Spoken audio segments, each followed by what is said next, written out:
Hi, this is Professor Dorr. This is lecture 25 of EE310, Circuit Element Models. In this lecture, we're going to start off by showing circuit element models which will allow us to use everything we've learned about Laplace transforms to solve transient problems, similar to what we did in Chapter 8. So you're going to see some elements of Chapter 8 in this lecture. We're even going to do one problem the Chapter 8 way, so that you can see the different ways of doing them. The second part of this lecture is going to be an example of graphical convolution. I find that sometimes students have trouble with convolution, and so I put together a little lecture that'll just give you a little more insight into it. So we're going to do the graphical convolution procedure, but I'm also going to try to reinforce some of the concepts out of the last lecture about convolution. Okay, and this is the last of our actual lectures. The next two lectures are going to be a review of the entire class, where we're basically going to go over a whole bunch of problems, starting with Chapter 8 and finishing up with the sections where we are now. So those will be review lectures. All right, so we want to make circuit element models, and these are going to be circuit element models for the frequency domain. So let's start off with the resistor. For the resistor, the voltage as a function of time is equal to the resistance times the current. V equals IR. And there's no differential equations involved with a resistor, or you could say they are not energy storage elements, they just dissipate energy. Going a little further into that, the voltage across the resistor and the current through it are always in phase, so it does not store any energy. So V sub t is R times I of t. Simply, V sub s, or big V here, is equal to R times big I. So the resistor is pretty straightforward. Now let's go to the inductor, where we know that V equals L di dt. So what I'm going to do is I'm going to use the time differentiation property of Laplace transforms, and I'm going to say that V sub s is equal to L times, what do we do with this derivative? We use the differentiation property. So L times S times big I sub s minus I of 0 minus. So this property is right in our table of properties. And so it just tells me that since I want the Laplace transform of little I don't know what little I is, but I do know that it is going to be, I don't know what the derivative is, but I do know that the Laplace transform is going to be S times I sub s. That's just our property. So if I solve this for I sub s, I get I sub s equals 1 over SL times V sub s plus I0 of s. So I just solved this for s. And what this does is it gives us circuit models. These equations turn directly into circuit models. So here's our time domain expression, and I just have V sub t and I sub t. And then I'm going to have some I 0 minus. But now let's use this equation to make a model. And what I'm going to say is that V sub s right here is equal to L times S times I sub s. Well, gosh, that I can represent that just with an inductor. S times L times I sub s is the voltage across the inductor, minus, and notice how I put my signs here, I of 0 minus, or L times I of 0 minus. So I multiply this out, and the two terms in this equation become these little pieces of my model. So this arrow shows that this equation is implemented exactly by this model. Now, we solved it for I sub s. That gives us a similar model, where I'm going to say that I sub s is equal to, well, this current plus this current.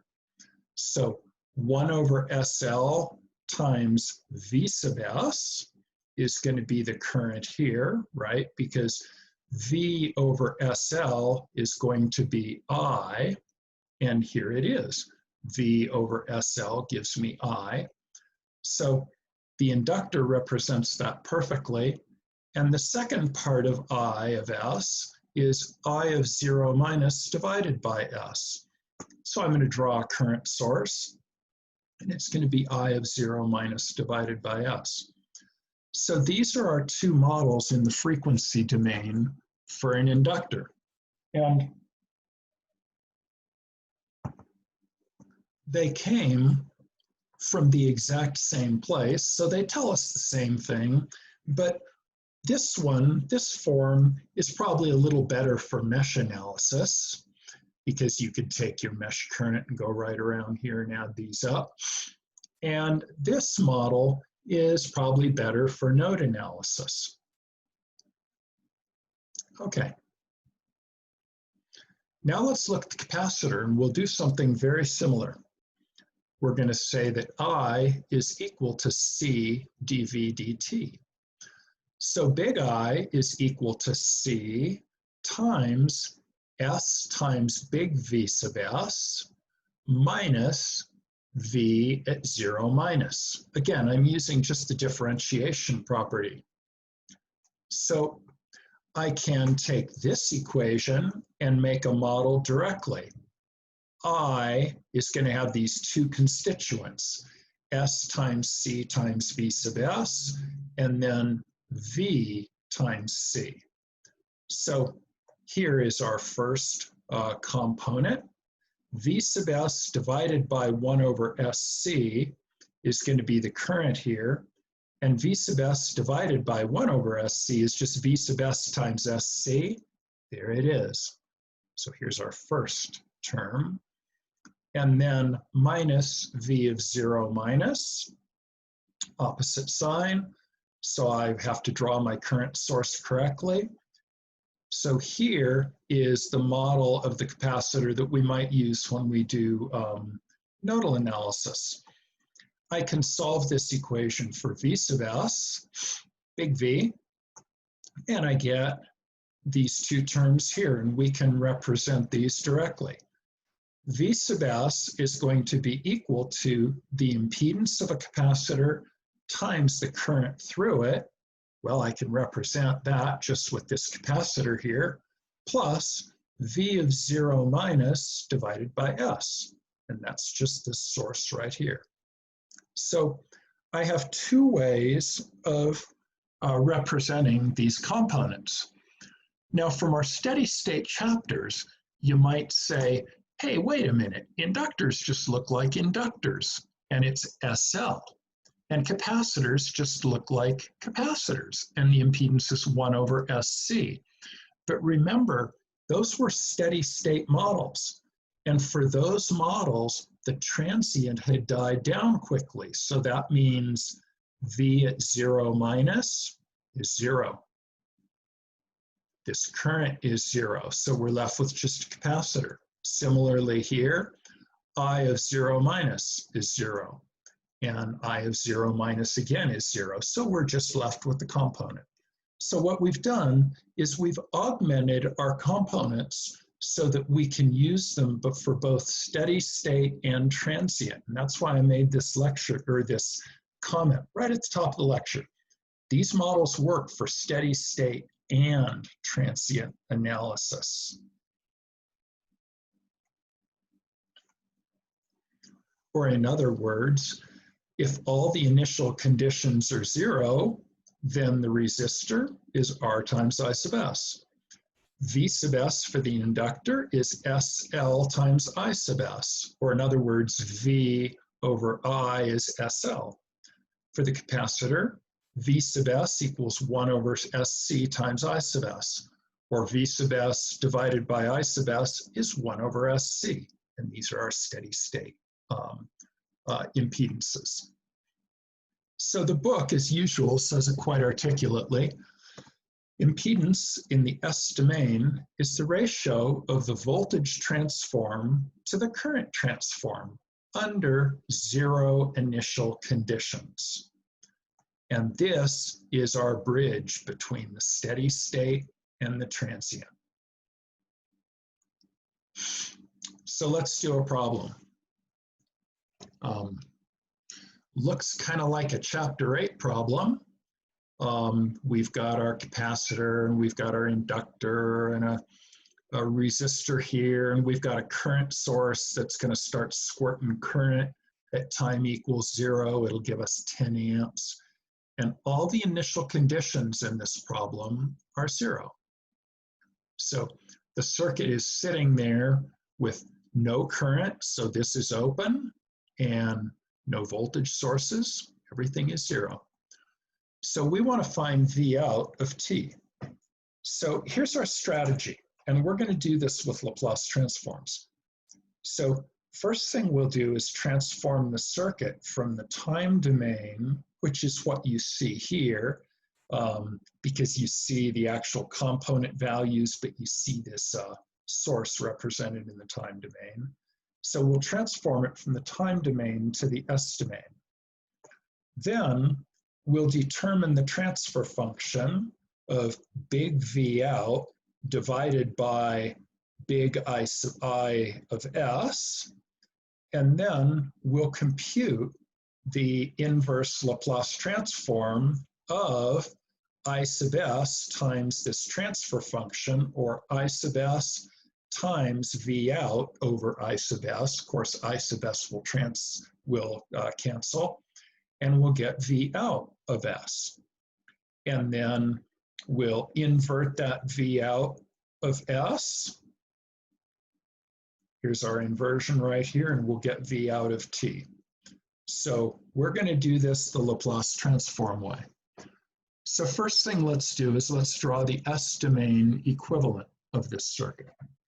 So the capacitor, we're going to replace it with its model. And in this case, there's no initial condition, so this model, with this being equal to 0, gives us just a capacitor. Just like if this is equal to 0, this is a short circuit. Either way, we just get a capacitor. So here's my capacitor. Now let's put my source in the S domain, 10 times u of t. We convert this u of t to the S domain, and of course we know that Laplace transform by now is equal to 1 over S. And so 10 times 1 over S gives me my current source right here. You can see that here I showed the current source on the left side and the capacitor on the right side. Sorry about that, get used to it. Our inductor had no initial conditions, so it just looks like an inductor. And so we're going to call it SL, and then we're going to call our resistor just R. So this is the S domain equivalent. And you'll calculate a lot of S domain equivalents in your homework, and you'll also calculate them on the final, which will of course be heavily weighted toward the new material, the Laplace stuff. So I want to get V out of S. And really I want to get the ratio of V out of S to V to I of S. Remember that? We want to get V out of S divided by I sub S, or in other words, this term here. So I'm going to just be like the seagull, and I'm just going to start writing equations. So let's see. I1, well, I know what that is. That's 10 over S, right? Because it's a current source. Let's see, number 2. 1 over SC times I2 minus I1. Okay, so that's going to be the voltage drop plus to minus. So I'm really writing this second mesh equation. So 1 over SC times I2 minus I1 plus SL times I2 plus I2 times R equals 0. So that's a good equation, but none of my equations are saying anything about V out, so I think I need another equation. So I'm going to come up with equation 3 here and just say V out, that's just equal to I2 divided by R. I'm sorry, I2 times R. Or I can also say I2 equals V out over R. So here are my two equations. So let's take equation 1 and let's see, we'll multiply that out. 1 over SC times, I'm sorry, we won't multiply it out. What we're going to do is replace I1 with 10 over S in equation 2. So equation 2 is 1 over SC times I2, sorry, we replace I1 equals 10 over S. So I2 minus 10 over S plus SLI2 plus I2R equals 0. So what we did is we just used 1 and modified 2 a little bit. Now I'm going to take 2 and I'm going to use equation 3, in which I'm going to replace I2 by V out over R. So here we are.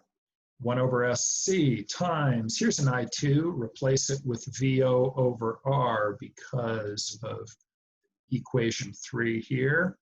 So V out over R minus 10 over S times L, I2, that's a V out over R, plus V out over R times R equals 0. Now it looks very easy to see me do this because you see the steps and you might be focusing on the steps, but I want you to focus on how I'm doing this. I want to get V out of S divided by this current, divided by IN. And I did it by writing equations, and you can see I saw, for example, that with my first two equations, VO wasn't covered, and I really wanted something with VO in it. And look what I got to. One equation in one unknown, which is going to be VO. So now we'll take our equation 2 again, and that is going to give us, multiplying out here, V out over SCR minus 10 over S squared C plus S times L times VO over R plus VO equals 0. Or VO is equal to 10 over S squared C times 1 over all this business here. And you can see that I kind of violated my strategy.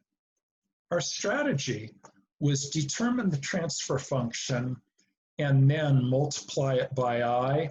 I didn't do that. I was asked to find VO of t, so I just found VO of S, and I didn't worry about making a transfer function. I calculated VO directly. And here it is. So let's work with this a little bit. VL, let's see, is right here. So I'm going to multiply by this S squared here. And That's going to give me S over R plus S cubed LC over R. I'm just multiplying out the denominator, plus S squared C. And I look at that and I say, I can factor an S out. So I kind of went too far with my multiplication, but I'm not worried about that as long as I'm not making mistakes. Sometimes the seagull doesn't hit the right point in the bag and he might miss the French fries, but he can smell them better, or she, once they make that hole in the bag. So let's take the S out, back out, and we're gonna have 10 times S times S squared LC over R plus SC, you notice I'm changing the order of these, plus 1 over R. And you might say, why am I doing this? Because I want to factor this denominator so that I can do my inverse Laplace transform. So I might as well get that S out of there. So I'm now going to make it this equation so my S squared stands by itself.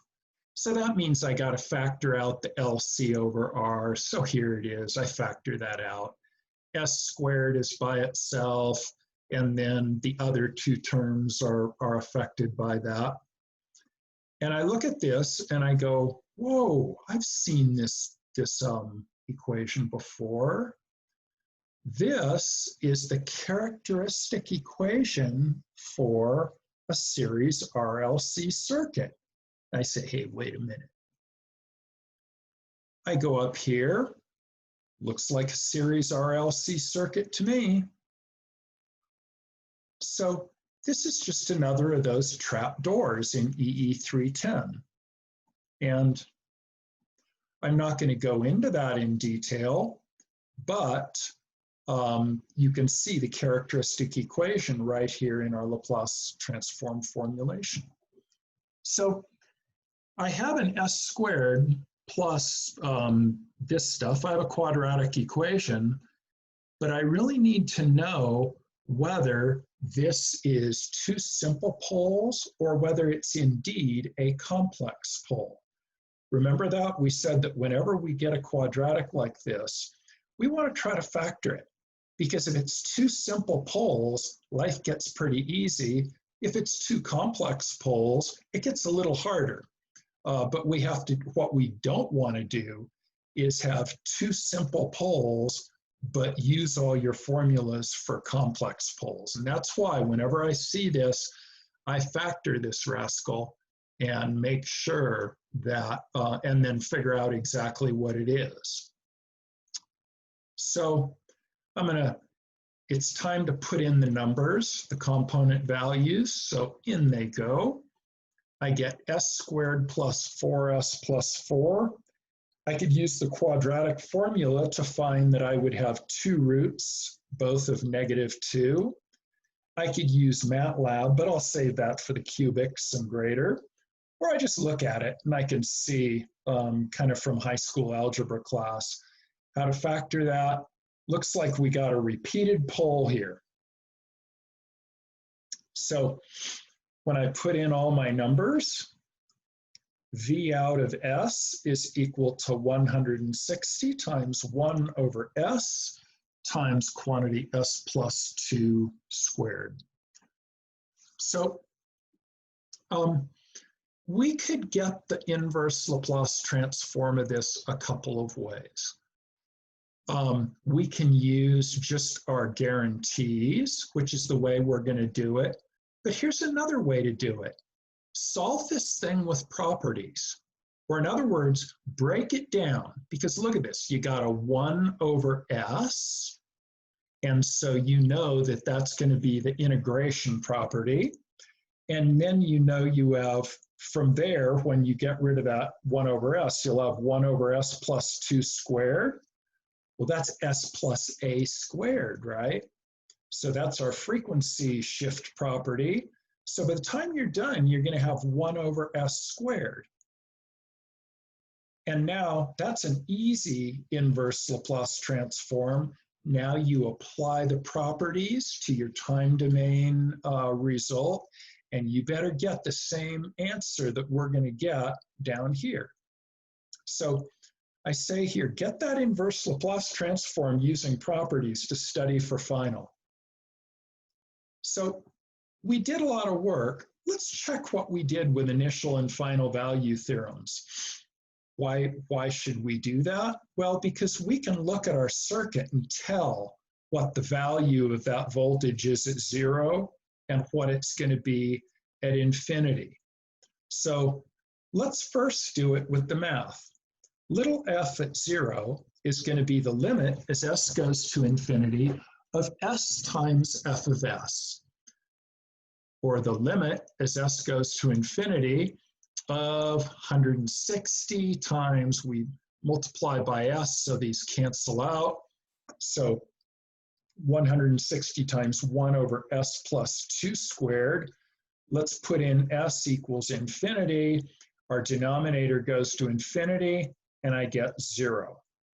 So f of 0 equals 0. Really? Let's go look at the circuit. So everything was, there were no initial conditions, and then, we turned this, this current source on. So what do I know? First of all, I know that I can't change the inductor current quickly. So that tells me that when I turn this source on, all that current's going through this capacitor. Boy, I bet this seems like a long time ago to you guys. I know it seems a long time to me with this whole COVID thing. At time equals 0, I can't change the inductor current quickly. The current was 0, so at time equals 0 plus, the current is also going to be 0, so I got no current through this resistor. So V out at t equals 0 is going to be 0, just like the initial value theorem gave us.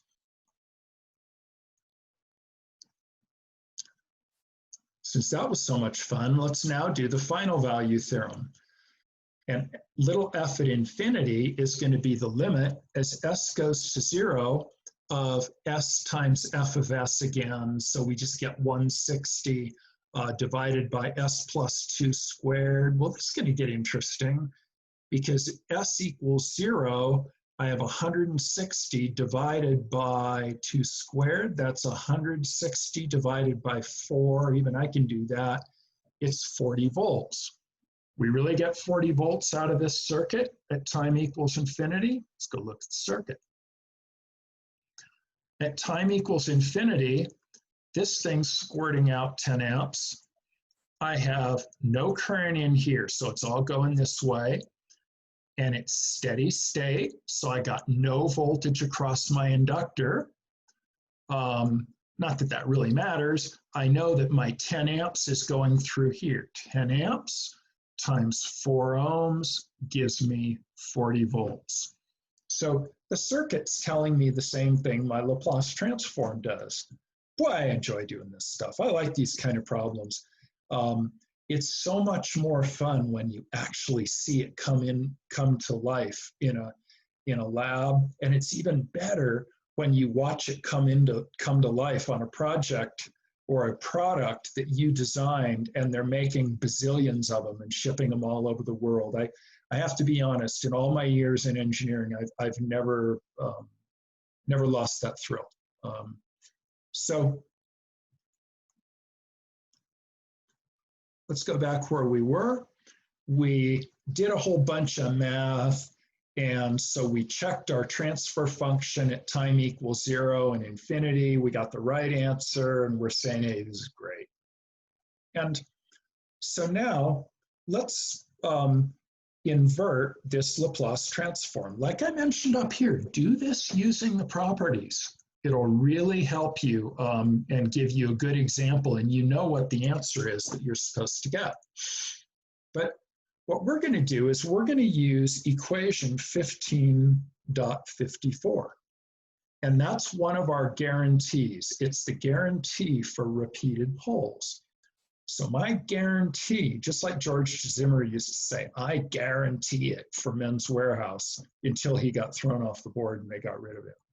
So our Laplace, our S domain function, 160 over S times S plus 2 squared, can be represented, we are guaranteed, by K1 divided by S plus 2 squared plus K2 divided by S plus 2 plus K3 divided by S. And so let's use the method of algebra to get K1, K2, and K3. So what I'm going to do is take my guarantee and I'm going to put this side over this common denominator. So to do that, my K1 just has to get multiplied by an S. K2 needs to be multiplied by S and S plus 2. Here it is. And K3 has to be multiplied by S plus 2 squared. And now I'm just going to focus on the numerator. This numerator is equal to 160 because the denominators are the same. So we'll forget about the numerator and we'll multiply some of this stuff out. And then now let's gather up our S squared terms, our S terms, and our S to the 0 terms. And here they are. I know that in my result matrix, I got no S squared, I got no S, I got 160 times S, S to the 0. And so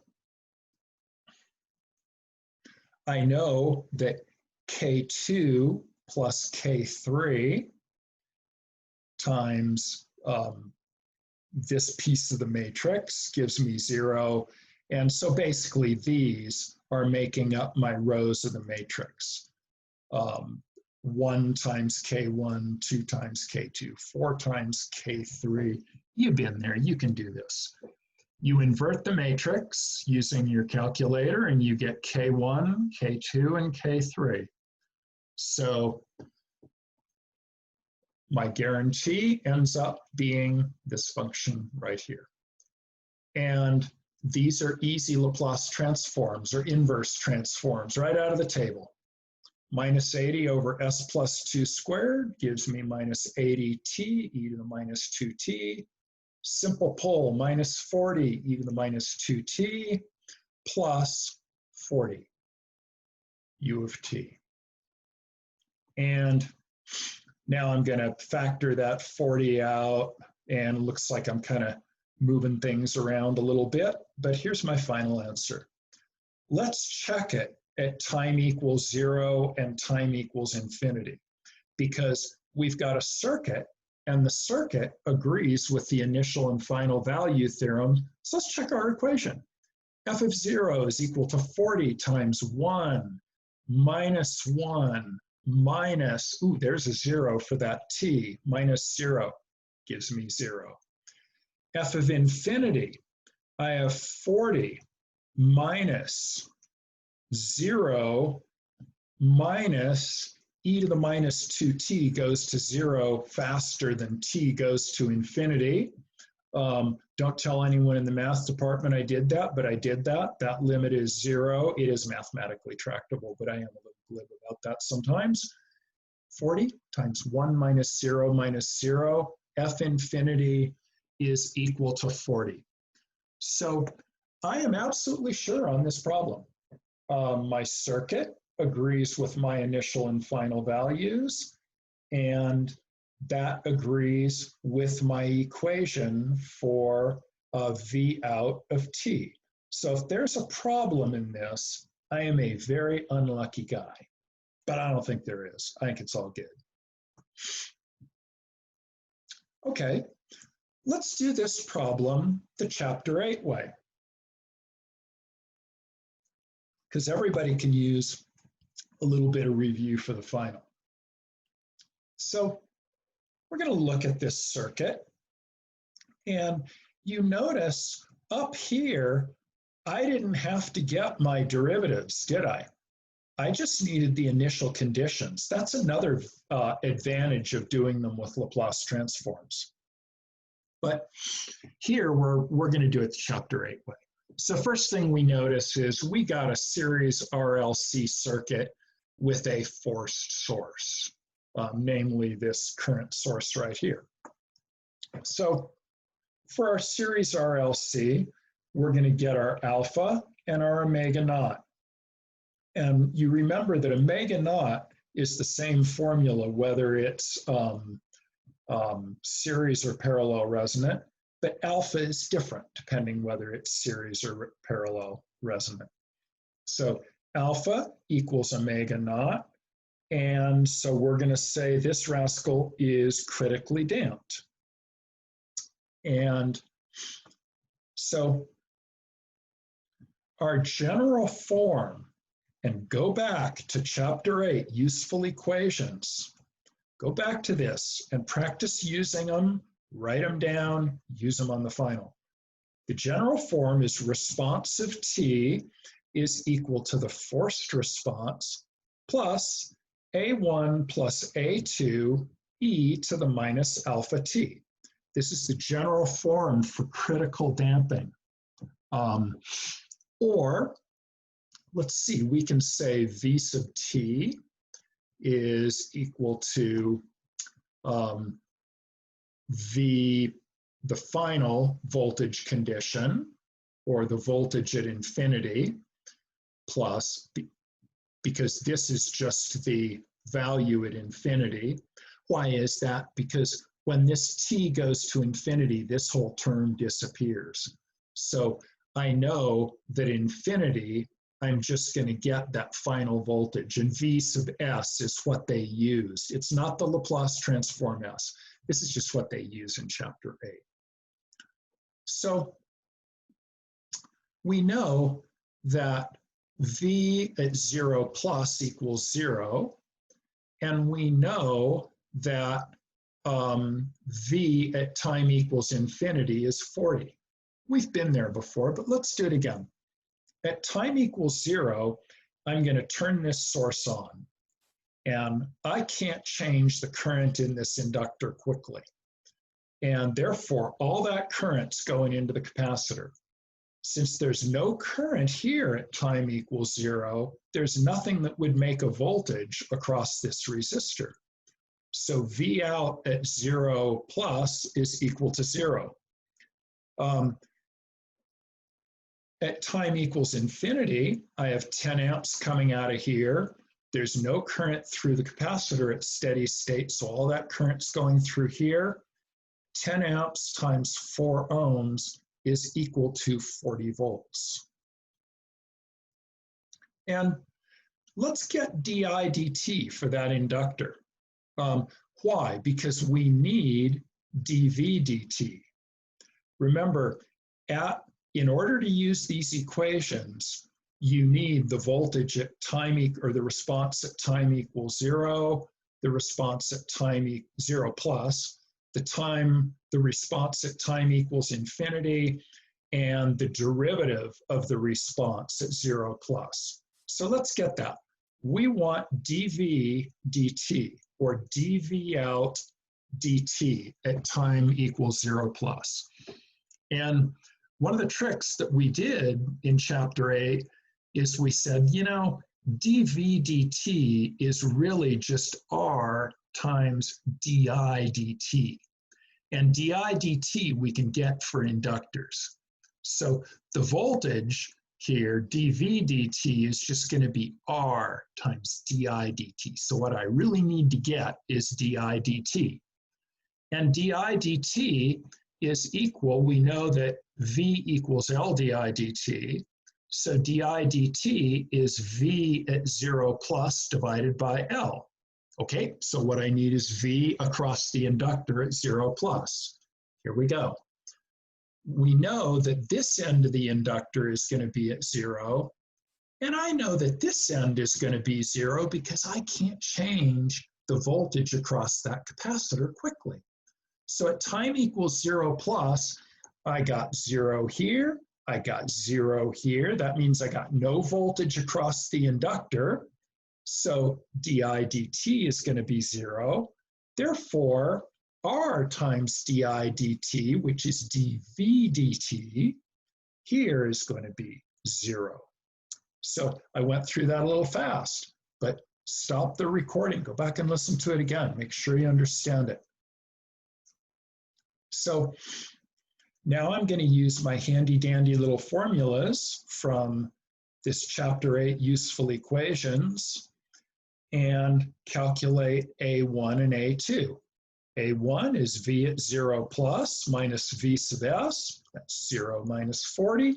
A1 is equal to minus 40.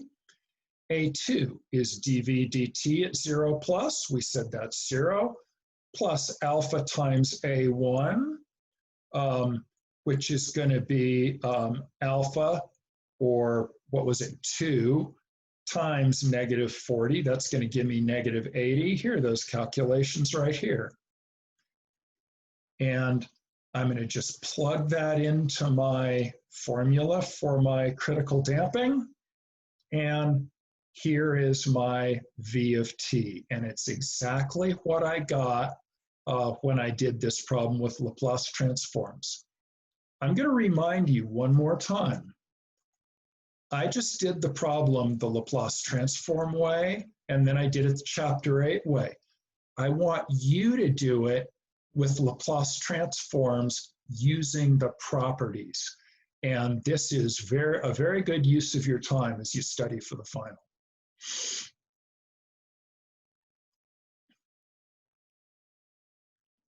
All right, let's do another problem.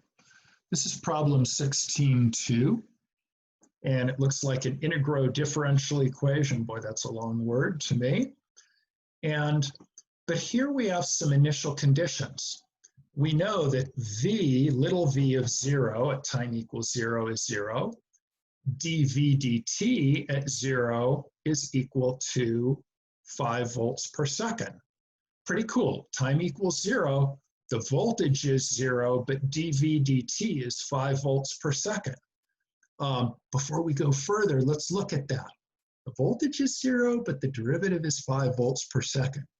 Let's go up and look here. When I turn this source on, the voltage is going to be 0 because I can't change it quickly, but my current is constant, so dV dt is going to be constant, right? Because I equals C dV dt, so dV dt is I over C. So that would be the situation we'd have right here. So what I'm doing is just connecting this little piece of math with an actual problem to show that, yeah, this is real stuff. So here are our initial conditions. Let's convert our equation to the Laplace domain.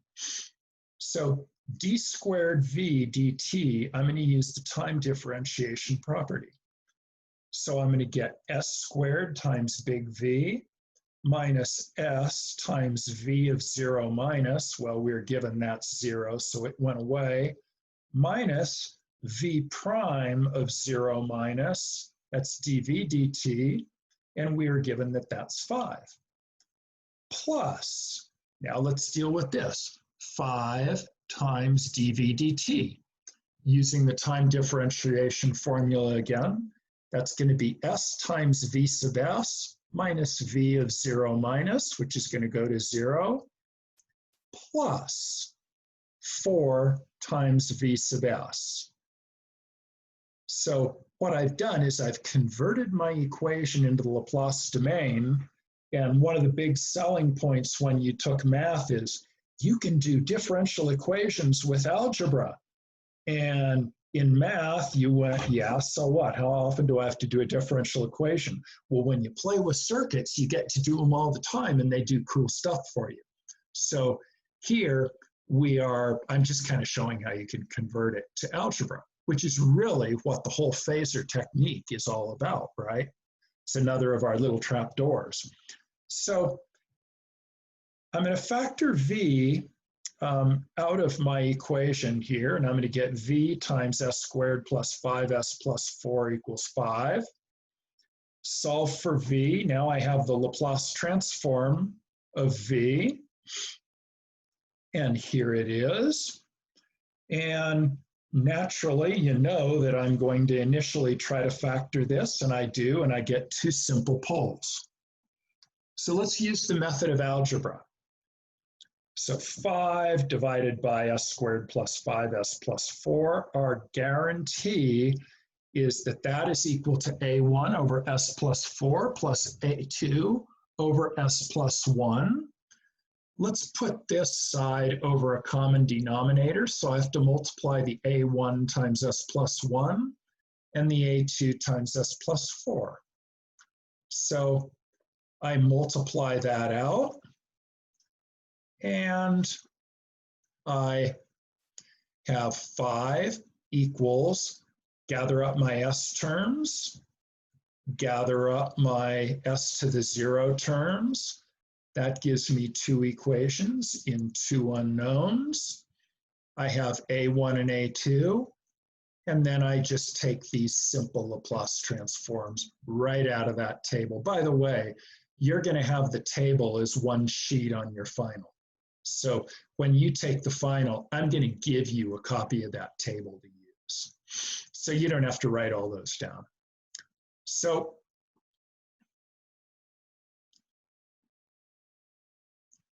here is my time domain equation. So let's see, we know what v of 0 minus and dv dt at 0 minus were because we were given those in the problem statement. What's v of 0? Use our equation. Minus 5/3 plus 5/3. Hey, that's 0, great. Now let's see if dv dt is really equal to 5 like it was supposed to be. So let's take the derivative of the equation. That's pretty easy.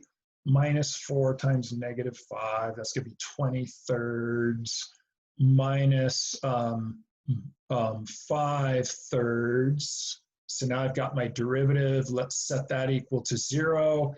And I'm going to get 20 minus 5, both of them over 3. 15/3 equals 5. So I got my dv dt. I'm very comfortable with this answer.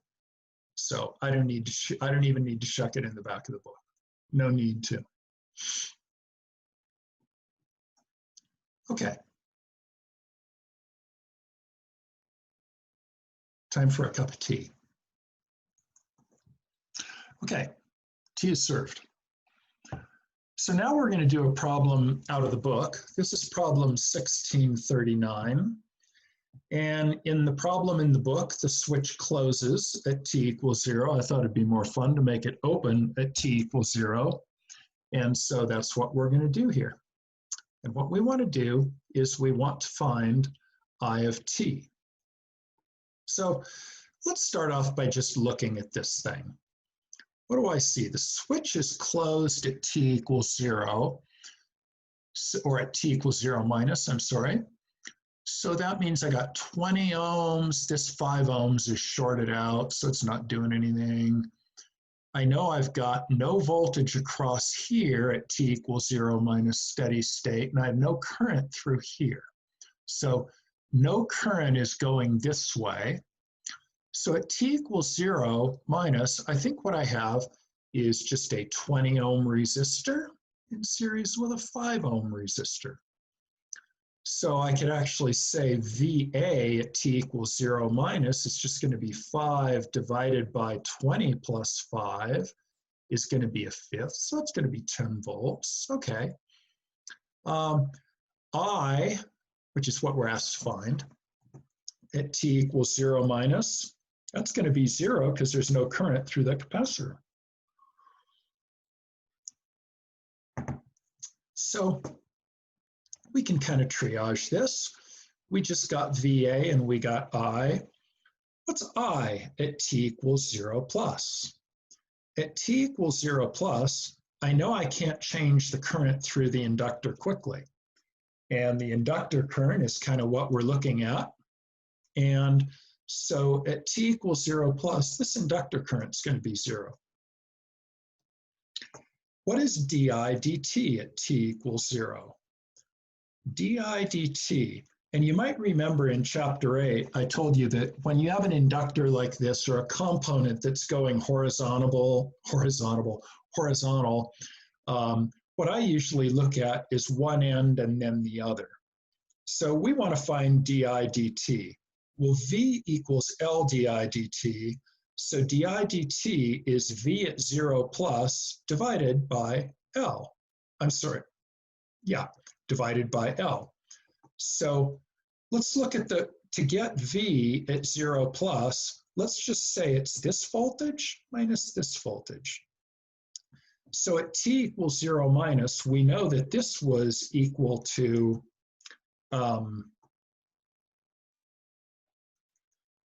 10 volts. And so that's because VA is 10 volts and we have no voltage drop across here. But at t equals 0 plus, now I know I'm going to have no current through here, so I just have a different voltage divider. So at t equals 0 plus, VA, instead of being 5 over 5 plus 20, it's going to be 5 over 5 plus 25. So it's going to be a little less, isn't it? It's actually going to be 5 divided by 30 times 50 is 8.33 volts. So V sub L at time equals 0 plus, you can see I kind of wrote this down so it'd be a little easier, is equal to 8.33 minus 10, or negative 1.67 volts. So di dt at time equals 0 is minus 1.67 divided by 1 Henry. So I don't need this for the Laplace transform approach, but I just calculate it because it's fun. Let's keep triaging. What kind of circuit is this? Well, let's see. I got a resistor here, and then here I just have a bunch of resistors, so I can kind of combine all those resistors. But the capacitor's in series with the inductor, so I think we got an RLC, a series RLC here. So not really needed for the Laplace transform approach because our equations will ferret all that out, but yeah, it's series RLC. So are differential equations or Laplace the best method? Which way do you want to do it? Well, on the final, I'm not going to ask you to make that decision because you would only come up with that answer after you tried it different ways, and we're not going to do that on the final. I'll tell you exactly how to do it. But let's use the Laplace method. So the first thing I'm going to do is I'm going to convert my circuit into an S-domain model or a frequency domain model, like you'll do a bunch of times in the homework and a bunch of times on the final. So 50, that's going to turn into 50 divided by S. And it's not real clear in the book why that is true, but I'm not going to make you do that on the final, so just kind of take my word for it that that's 50 over S. But really what it is we have a bunch of initial conditions. We take the initial conditions into account, and then life starts at t equals 0. And at t equals 0, this goes from non-existent to 50 volts. So it's a unit step. So we call it 50 over S. My inductor here is going to be an SL, and then it'll have a voltage source or a current source, depending how I model it, based on its initial conditions, like at the very top of this lecture. But we know that there's no current through here at t equals 0 plus, so there's going to be no source in series with it. It's just going to be an inductor by itself. And our capacitor is going to just look like a capacitor. It's going to be 1 over SC. But in this case, it had an initial voltage on it of 10 volts. So we're going to have to make our little source here to accommodate that. So let's look at how that comes out.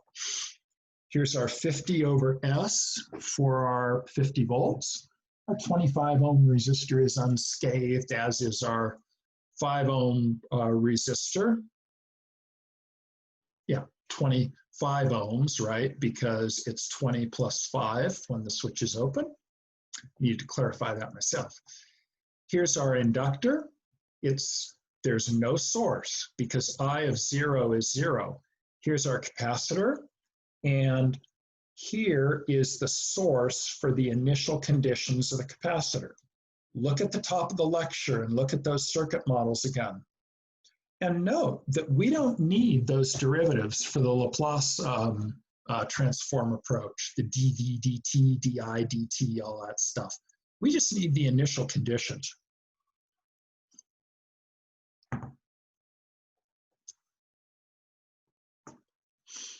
So now let's just start doing what the seagull does. So we'll start off by making a mesh for I1. Minus 50 times S plus 25I1 plus 5 times I1 minus I2 equals 0. Good mesh equation. Second mesh equation, 5 times I2 minus I1 plus SLI2 plus I2 over SC plus 10 over S equals 0. All right, so I got my two equations, so I got to grind these things into one equation, and what I'm really trying to do is get I right here. I'm trying to get I sub S, right? So let's see. We'll take equation 1, and since I don't know what to do, I'll just multiply this out. And then I'll take equation 1, and I'll solve that rascal for I2. So here's I2. So now I'm going to take equation 2, and I'm going to replace I2 with this, which is just I1, and it's going to give us one equation in one unknown. So equation 2 now becomes, let's see, equation 2, sorry, I'm going to factor out I2 first. So I factor out I2, and I still end up with my minus 5I1.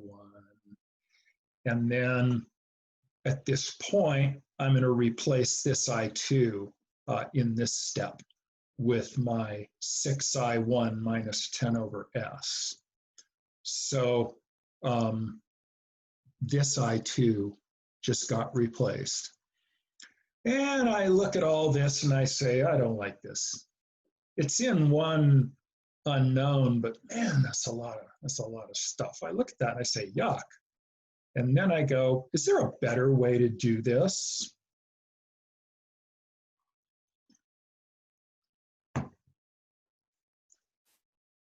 And there is.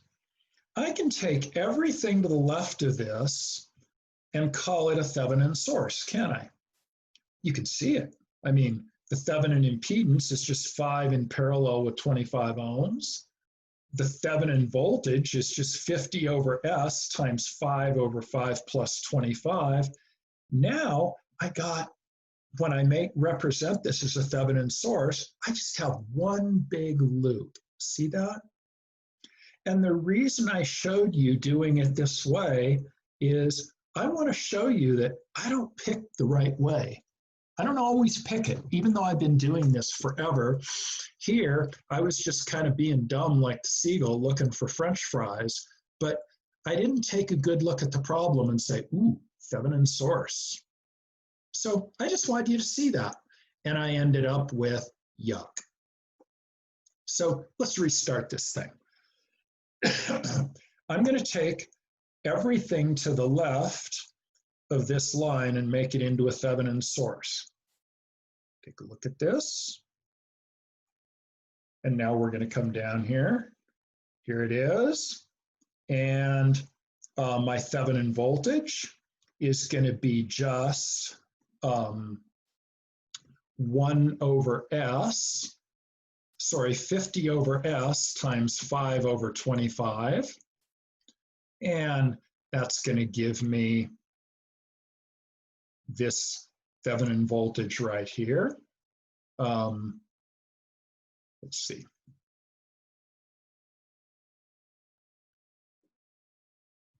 Is that right? 9/25.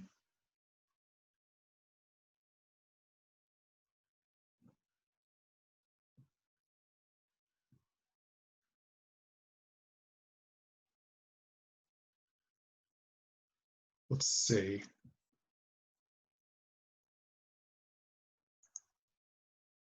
Yeah, V Thevenin is going to be 50 over S times 5 divided by 25 plus 5 is 25 thirds times 1 over S. And I put it right over here. R Thevenin is just going to be the parallel combination of these two. 5 times 25 divided by 5 plus 25 is 25 over 6. So here it is. Now let's put it together. Here's our Thevenin source.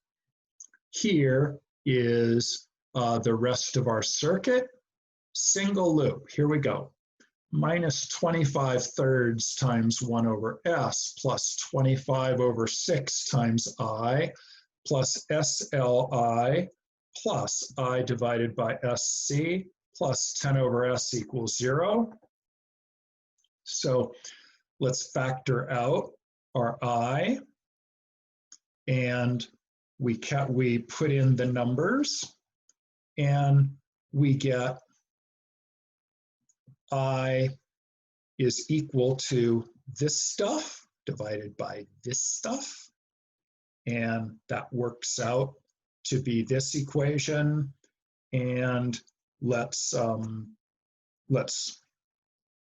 multiply this out, and I end up with this equation here when I multiply by S. And I have myself a quadratic equation in the denominator. So I've got my Laplace transform of this current I, which is what I was trying to get.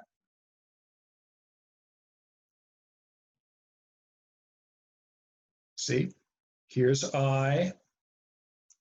It's the same I as right here.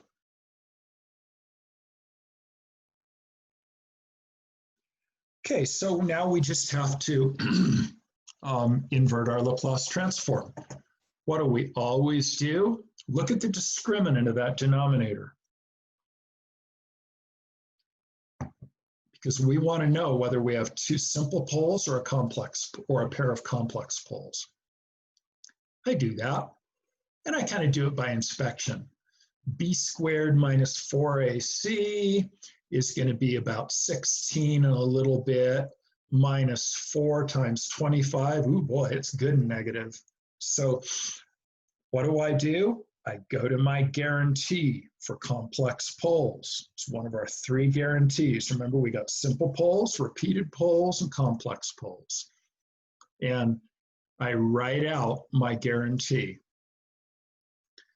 And now, here, I can just equate my coefficients. I can get A1 and A2 because it's really trivial. A1 is obviously 0 because I don't have any S terms, and A2 is clearly minus 1.667. So now let's get alpha, and it's going to be equal to A over 2. These are the formulas we derived in class. And beta is going, beta is going to be B minus A squared over 4. Remember, we derived these in class. And so you want to practice using them, write these equations down, put them on your cheat sheet and use them. Now we got beta. Now we get beta 1, and that's going to be just A2 minus A1 alpha from the equations we derived in class. Here's the last thing we need. I substitute that into my general equation, and I take my inverse Laplace transform, and here it is. disagrees with the book answer because I opened the switch at t equals 0 instead of closing it.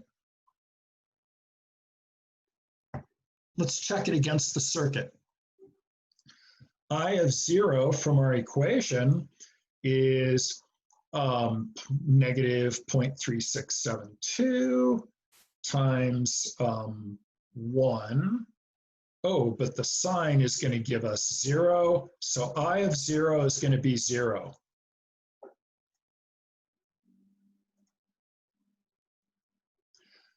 I of t equals, at t equals 0 minus was 0, so I at t equals 0 plus is 0 because of the rule for the inductor. So I like that. Now, let's get di dt. And what I'm going to do is just take the derivative of my equation here. It's a little ugly, but it's not too bad. I just use the chain rule because I've got two functions here. And I end up with my two constituents from the chain rule differentiation.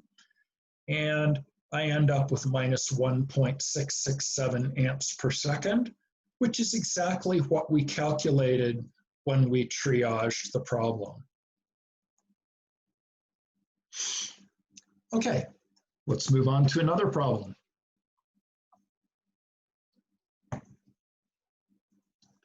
In this problem, we've got a dependent source. So you can see it here.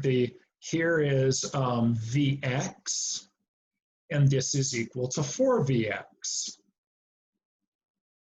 Okay, and we can say Vx is equal to I1 minus I2 times 1 over SC. Sorry, I'm just being the seagull here, just kind of looking at this thing.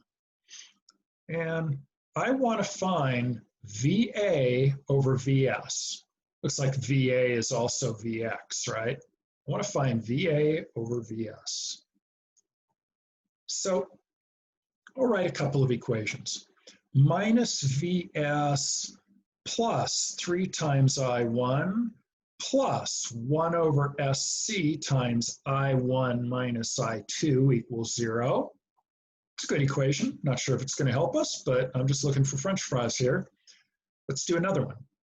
I2 minus I1 times 1 over SC plus SL times I2 plus 4 times Vx. Well, we know that 4 times Vx, here's Vx right here. So it's going to be 4 times, what's Vx? I1 minus I2 times 1 over SC. So let's just put it right in our equation here. See how I did that? So, two good equations using the mesh approach. But if I did this with node equations, I'd really just have to deal with one node. So let's try that. Vs minus Va divided by 3, that's current going in, minus Va divided by 1 over Sc, of course that's the current going out, that's why it's negative, plus, here's where it gets fun, 4 times Vx, which is really 4 times Va, minus Va divided by Sl. 4 Va minus VA. Hey, that's 3 VA, isn't it? So that's kind of cool. So here I have this intermediate voltage of VA. And it looks like I can solve for VA pretty easily. And I can even get VA over VS. But remember, we were asked for, we were asked for VA over VS. Sounds good to me. Forgot what we were looking for. So this equation is in VA and VS. So I can do that. Factor out the VAs, and I get minus 1/3 and minus SC and 3 over SL. I put my Vs over here, and now I solve for Va as a function of Vs. Then I put Va over Vs, and I get this nice little S domain function. And I multiply this out. I'm just kind of messing with the algebra to get it in a good form. And I really don't like this S in the denominator here. So let's multiply top and bottom by S. So I get S. Now I get a denominator that looks more like the way I expect it for Laplace transforms. I kind of trivialized that, but do you see that? I had an S down here, and our Laplace transform tables don't look like that. So I just multiplied top and bottom by S, and now I have something that looks pretty Laplace transformish, doesn't it? Okay, so VA over VS is equal to 2/3 times S over S squared plus 2/3 S minus 3. So input a unit step. Let's see what the circuit would do. And we've got this transfer function for VA over VS, but let's just go back and look at the circuit. So what this thing does is it takes the voltage here and multiplies it by 4. So if this is 1 volt, I'm going to get 4 volts. If this is 2 volts, this is going to be 8 volts. Well, gee, if this goes to 1 volt and this goes to 4 volts, isn't that going to kind of drag this point up a little bit? But as this point goes up a little bit, isn't that going to make this go even higher? And as this goes higher, isn't this going to tend to drag this up a little bit? So what I say is if you put a unit step into this thing, it would go crazy. You see that? If you didn't see why, just back us up 20 seconds and I explained why it'll go crazy. So, okay, craziness. But we've got a nice Laplace transform. Let's look at the math. So what are we going to do? We've got a quadratic equation in the derivative. And so what I'm going to do is I'm going to factor that. And it factors into nice real poles. S minus 1.42, S plus 2.1. And I know that my guarantee is that I can represent that as K1 over this pole plus K2 over this pole. And I see something that I don't like. This pole is located in the right half plane. When you get into control systems, they'll talk more about that. And we hinted at it a little bit a few lectures back. But this pole is in the right half plane. That's not a good thing. And we can see it by we can see that it's not a good thing by just inverting our Laplace transform. F of t is k1 times e to the 1.43t plus k2 e to the minus 2.1t. Here, as t goes to infinity, that exponential goes to 0. Here, as t goes to infinity, that exponential keeps going up. So my math, my function's going crazy, isn't it? We looked at our circuit and said our circuit was going crazy. So everything is agreeing, and the take-home message is that Professor Alexander probably shouldn't have let his graduate students make this problem because they made an unstable system. So let's help him out. Let's fix it. I'm going to make the dependent source minus 4Vx instead of plus 4Vx. So now what happens is when this goes up, this is going to go down because I switched the polarity. This goes up, this goes down. That's going to tend to pull this down. And what we're doing is seat of the pants control systems, but I can tell that that thing's going to be stable. Not going to go crazy. So now let's do the math. And again, we do our node equation, Vs minus Va over R, blah, blah, blah. But now, now we have minus 4Va minus 5Va, and we end up with minus 5Va here. So we grind all that through, and we get a nice denominator here. And we know that the circuit is going to be stable, and we get our poles, and I see all I need to see here in my poles. Alpha is negative, so it's going to be stable. And I also see 0.67 squared minus 20, so we got ourselves a Boinger here, right? Because this discriminant is, the discriminant of this quadratic equation is negative. But it's stable because I can see that this is negative. So let's look at the final value theorem, just to make sure. F of infinity is going to be the limit of s times f of s as s goes to 0. So the limit is s goes to 0. Let's multiply this thing by s. And here is our transfer function. So multiplying it by s is just going to cancel this s. So let's take the limit as this goes to 0. It's going to be 0 on the top divided by something. 0 over something is 0. And so my final value theorem is telling me that this system is stable. So we've solved this problem a whole bunch of different ways. I posted an LT Spice file on Blackboard. It's really cool. You can actually watch this thing work when you put a unit step into it. Okay, so a lot of pieces in this lecture, and you might want to take a break because I want to do a few more pieces. I want to do a little more with convolution for you. So let's change over to another set of lecture notes. Here we go.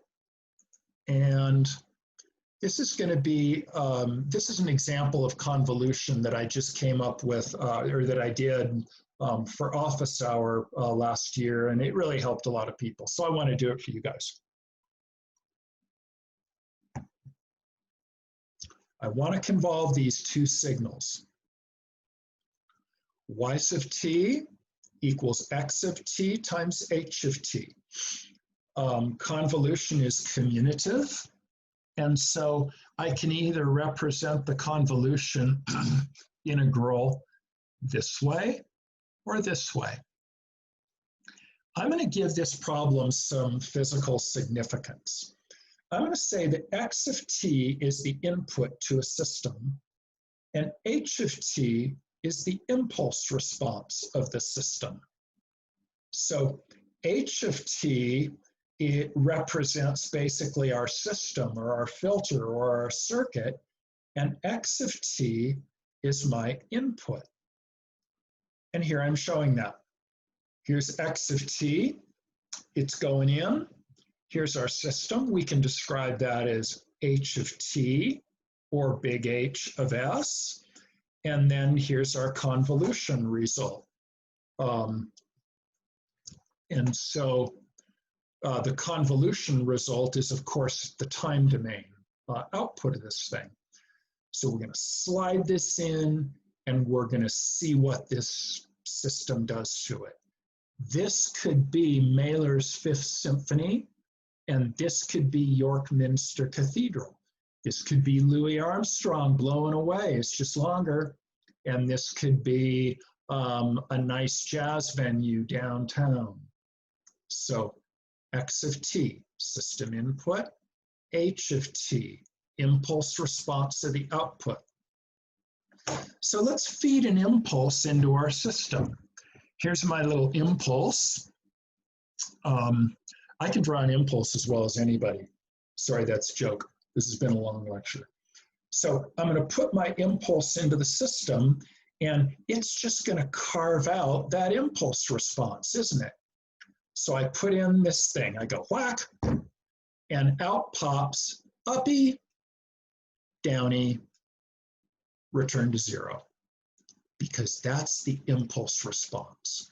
But I want to feed this thing into it. And so remember, this is the function at time equals 0, and this is the function at t equals 1.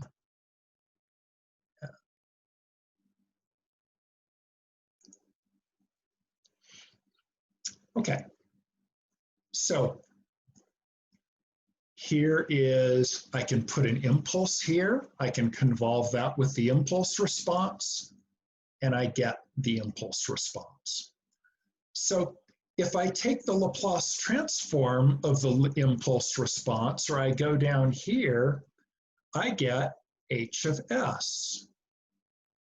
And so that is going to give me,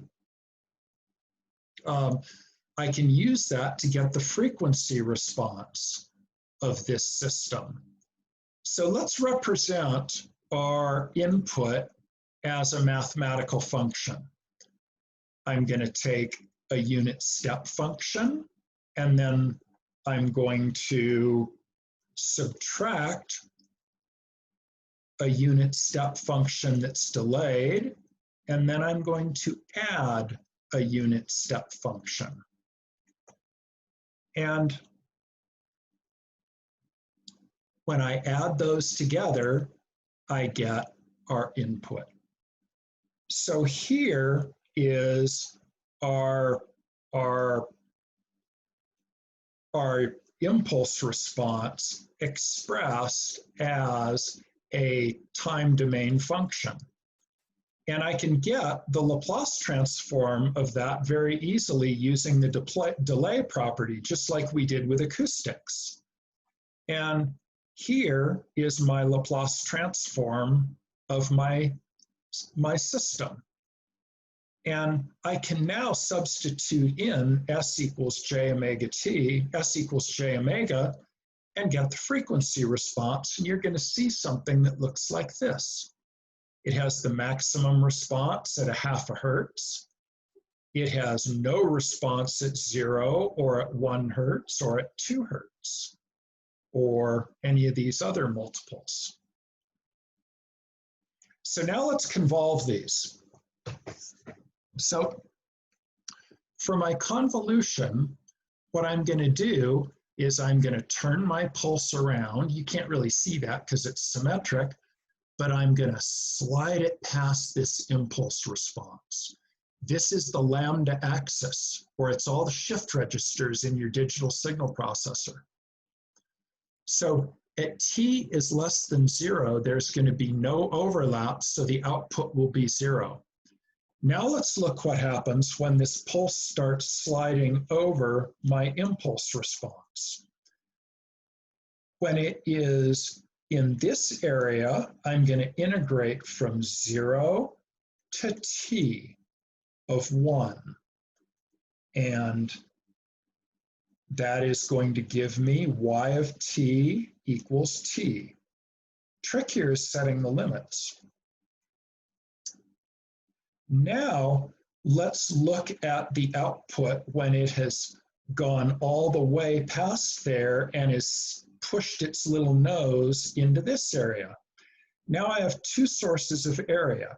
It's going to be this area, which is t minus 1, because remember the nose is at t, up to 1 d lambda, plus a negative 1, and now our limits of integration are 1 to t. So it's this area minus this area. And so I work out those limits, or those integrals, and I get this function, y equals 3 minus 2t. but it's only in that range where I have positive and negative area. And now, as my pulse is sliding out, I just have an overlapping area right here. So my lower limit is going to be t minus 1. That's here. And my upper limit is going to be 2, because that's where the overlap stops. I work out that equation, and I get y of t is equal to t minus 3. And just like I can back here, we can check those. And if I actually work those integrals, here's my output. It's pretty cool. Now, remember the frequency response is it low pass? Well, the DC of the frequency response is going to be 0 because the positive and negative parts are 0 of this. But look at this, if I put in a half a hertz, then my sine wave is going to correspond to my impulse response. Look at it, I can put this in here where my peak of my input, I'm going to slide this so the peak is here. That means this trough is here, and boy, look how much area I'm going to get. And what that shows is that my frequency response or my output is going to be very strong if I put a half a hertz in. If I put in a much higher frequency, the positive and negative areas are going to be about equal as I slide through, and I'm going to get no response. So I had to go through this example a little quickly because I'm running out of hard drive space on my computer, but I'll be happy to go through it in office hour for you as you're studying for the final. And that's the end of this lecture. Hope you all have a wonderful rest of your day, and I will see you in the next lecture, which will be a review lecture. There are 2 review lectures coming up, and hopefully I'll see you all in office hour.